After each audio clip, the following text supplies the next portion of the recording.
je vais décider de vous montrer de la germination jusqu'à la production mon plant de citrouille. Et voici les étapes.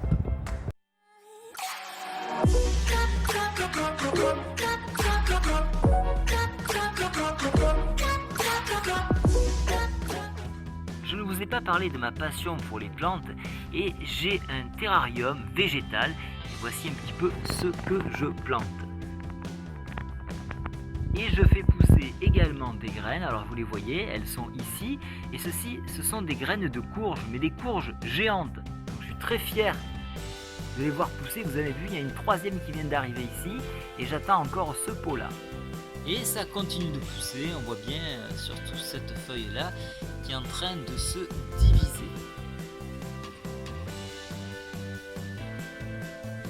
Alors nous allons procéder à la plantation de notre citrouille géante. Alors on va suivre un petit peu l'évolution de celle-ci.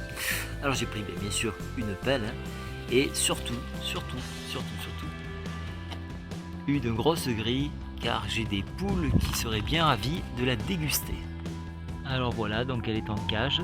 Et regardez, il y a déjà les prédateurs qui sont là. On commence à voir une belle plante maintenant qui s'épanouit. Bon, elle est un peu squattée, mais quand même on voit une très belle pousse.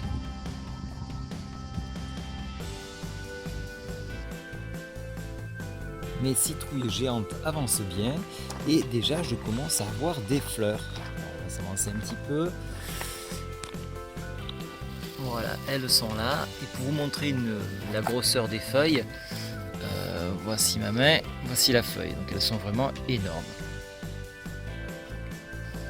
Je commençais de désespérer et là, le miracle est arrivé. Je vous le montre.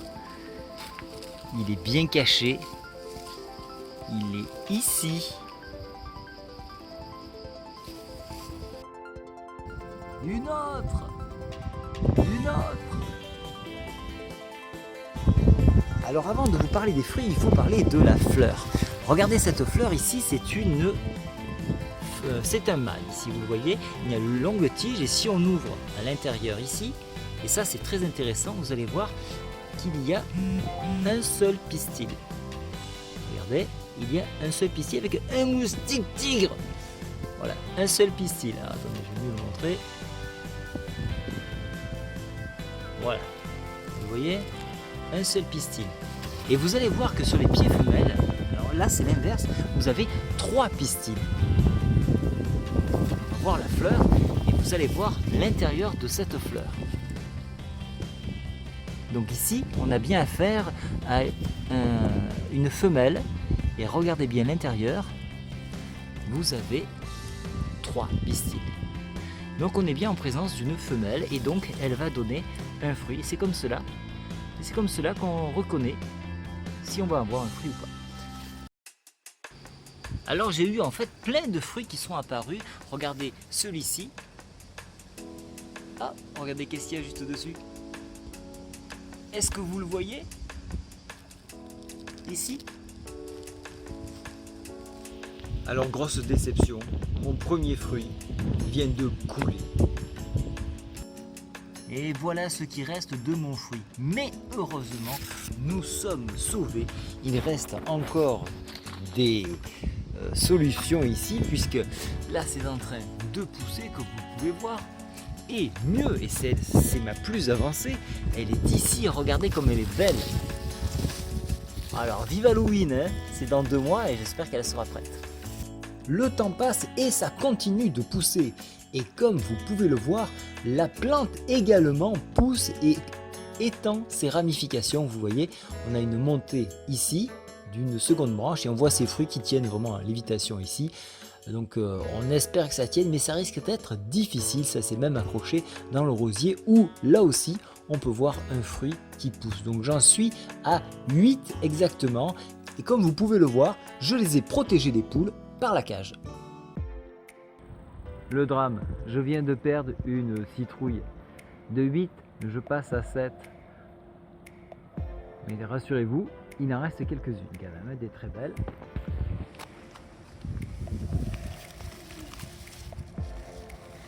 Alors là, c'est la grosse question épineuse, c'est est-ce que je laisse pousser donc cette branche au risque qu'elle se décroche, qu'elle tombe?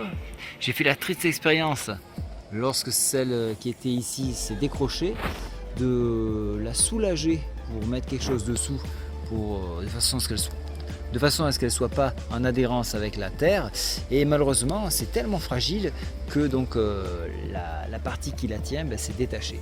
Donc c'est un peu dommage et j'en ai perdu une, donc j'ai peur donc en débranchant celle qui est là-haut ici, en la faisant descendre, de modifier un petit peu l'angle et de casser ce qui lui permet de se nourrir. Donc je tente de la laisser le plus longtemps possible là-haut. J'espère que comme c'est une plante volubile, et ça vous avez dû le remarquer, on peut le voir ici. Donc ce sont des plantes qui s'accrochent, j'espère qu'elle va s'accrocher et qu'elle va retenir le fruit. Voilà pourquoi donc je ne la touche pas. Ici il y en a une autre qui pousse à l'extérieur de la cage. Alors je les laisse volontairement dans les cages, histoire que les poules ne les touchent pas. On rentre en période de désolation. Tout est en train de sécher, mais les fruits résistent. Et là, on a des lampions qui sont carrément suspendus.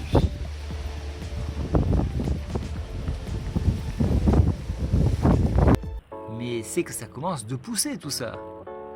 Alors, il y en a une qui s'est posée à terre ici, une qui sert toujours de lampion, et deux autres en hauteur.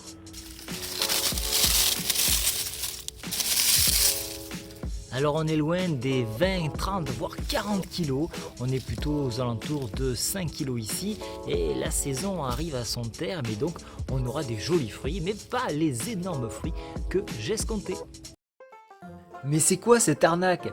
On m'avait vendu ça pour 40, 60 kilos.